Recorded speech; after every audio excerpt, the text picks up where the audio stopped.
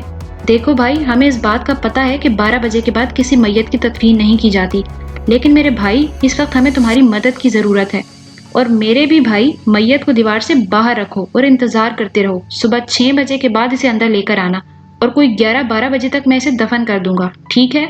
ارے بات تو سنو، اس شخص نے کہا۔ اس نے غلام خان کو گیٹ میں تالا لگاتے ہوئے دیکھ لیا تھا۔ وہ آگے بڑھا اور بولا، تالا مت لگاؤ، میری بات سنو۔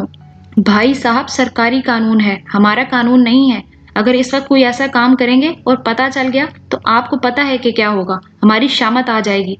پھر جو موت کا رجسٹر ہوتا ہے نا، اس میں ہم کون سا دن لکھیں گے؟ بھائی جان، اس وقت تو ہم معافی چاہتے ہیں۔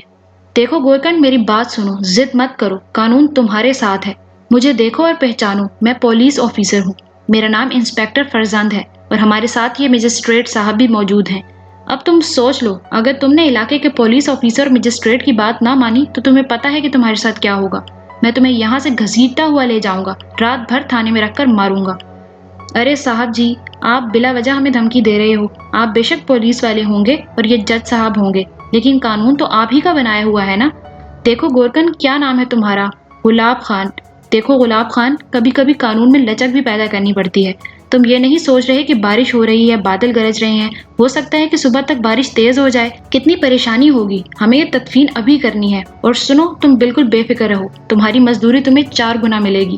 چلو دروازہ کھولو، ورنہ اس کے بعد جو کچھ ہوگا اس کے ذمہ دار تم خود ہوگے۔ غلام خان نے بے بسی کی نگاہوں سے اسے دیکھا۔ وہ لڑنے بھیڑنے والا آدمی کہاں تھا؟ پولیس اور جج سے کون لڑ سکتا ہے؟